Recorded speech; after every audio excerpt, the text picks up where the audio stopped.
Okay, let's just ponder about the voting license, how that would go if it was um, legislated somehow that you have to be educated on how to vote. How would you determine um, the what would be the determining qualifications? So, how would you do the test? How would you run the test, right? Let's say you have to pass an examination.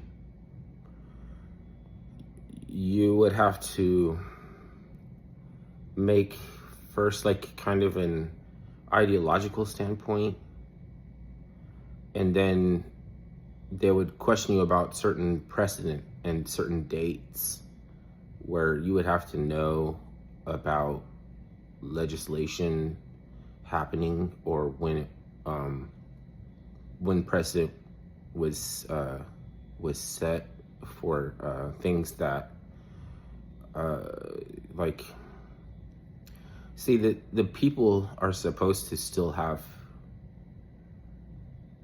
it's like a governed by the people, right? Or for the people. So even though the people is not us, we maybe think that maybe the people is supposed to be someone else. When they refer to the people, were they referring to us? And a lot of people think no. So and that doesn't mean that that's a determination on how you want to be governed or to govern yourself. That just means that you don't think that they were referring to us. Doesn't mean that your idealism is attached to that. So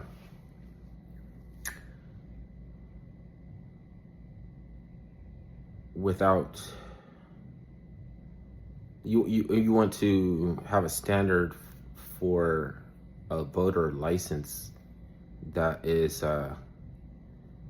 someone who is not what's it called, detached, not detached, what's it called, what's the other D word,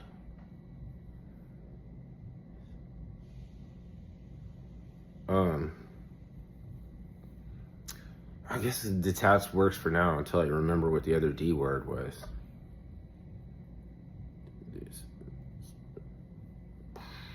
Yeah, I don't know, I don't remember right now. It's not detached. What is it called when someone is tone deaf? It's like tone deaf, but there's a word for it. Because you wouldn't want to give up the right for a voting plebiscite if the weight is going to be tipped in the favor of those who are what's it called, disconnected or something like that. It's not either one of those two words. It's another word that starts with D. That means like they're tone deaf. They're out of touch with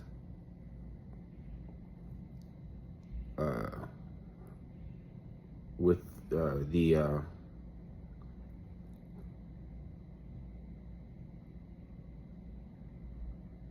collective conscious. It's like a collective conscious too. You know how they say like hearts and minds or some shit? Sounds like collective conscious apprehension, but that could be anyone could have an apprehension of the collective conscious if they're tuned into a universal mind or something like that. Universalities means that's close to principles, because principles are grounded in universalities.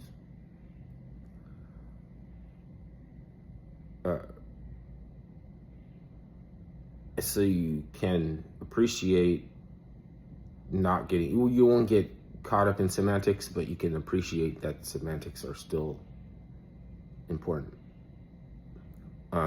Things like that. Otherwise, you can't really vote, including myself. So I'd have to advocate for a system where if I failed the test for a license, I wouldn't be allowed to vote. There's frames of mind that I've been in the past where I would have been revoked. Like not had my license approved. But then it doesn't mean that you're for good never going to be allowed to vote. You know, why would you want something institutional to support you when you're doing well or doing right? Because you could just as much easily fall back into decadence and decay, right? Anybody could, right? So if you acknowledge that anybody has the, at least if that's not ideal, you have the capability to descend into some kind of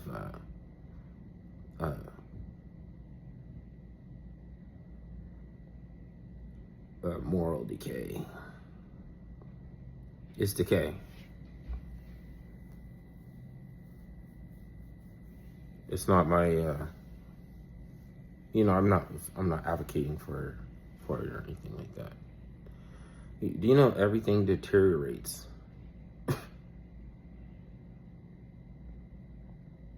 I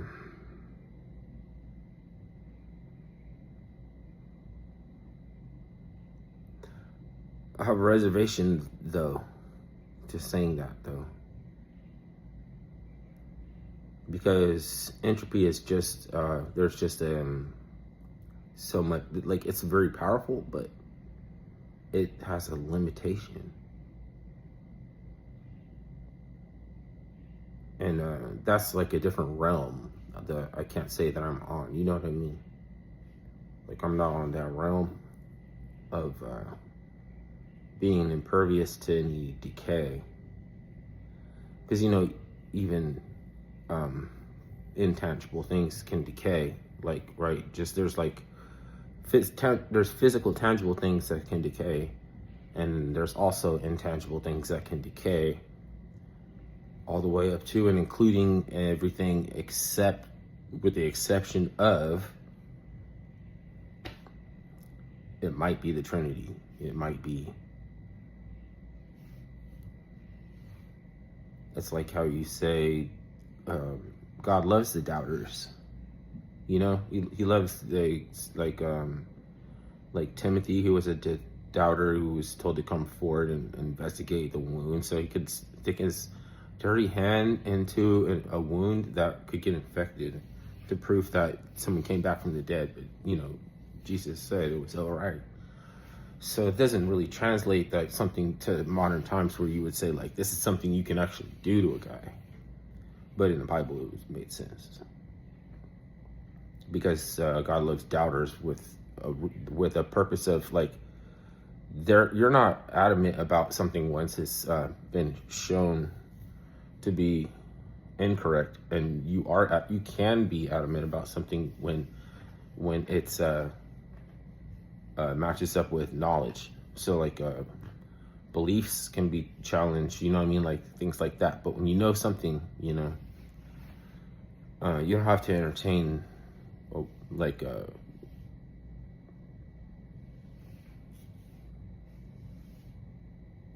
what's it called?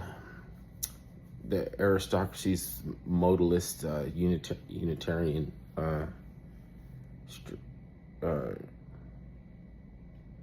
stratagems. This is their like that's for them. Are we the people or we the people? It's like, do they mean like the people meaning us and everybody, or we the people? And that the jury's still out. It's gonna it's like certain particular words. It's always gonna be opacity. It's always gonna be vague as far as that concerned. Like the words themselves, you can't say, well, that's vaguity. They were very clear. But they were like deterministic. Later on, we'd have to become esoteric, but that comes with specialized skills that arrives after the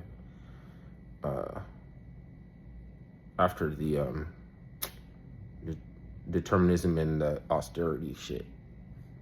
So this already happened before, and so now they don't have a way to think about people in terms of wasting lives, that since we can't create value in our society with our specialized skills, how do you not think, or how do you think it's weird that they would use you or sacrifice you in like in the millions? They just want to get along with each other and reach gratification across through the aristocracy, throughout the aristocracy. That's it. They don't want to be fighting. So until we help them get to kind of get along and stuff like that, they're always going to be sacrificing us to go and fight, because they're not getting enough push from the modality to reach that gratification. And so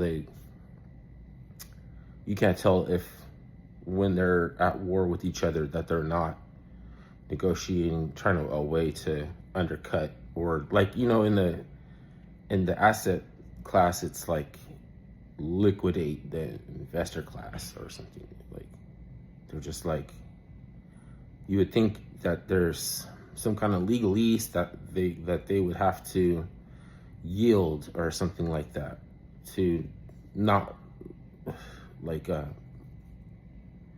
be able to sound vague to people who think that they're using their intelligence and wisely. Like, you think you're hearing what you're hearing and deciding on based on standards and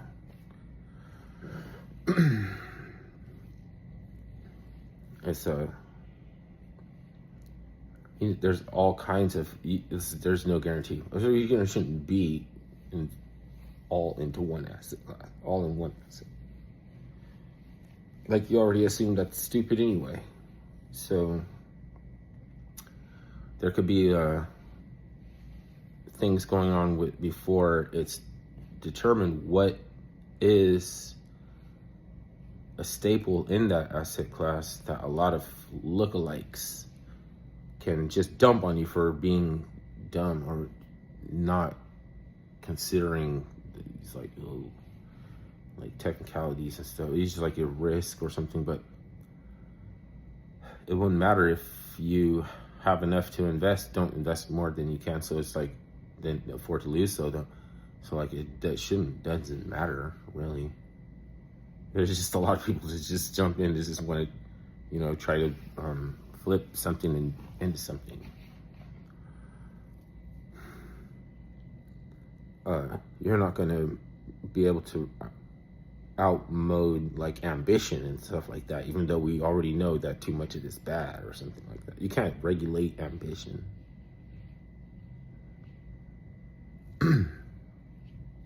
So it turns out to work more for like Manifest Destiny and like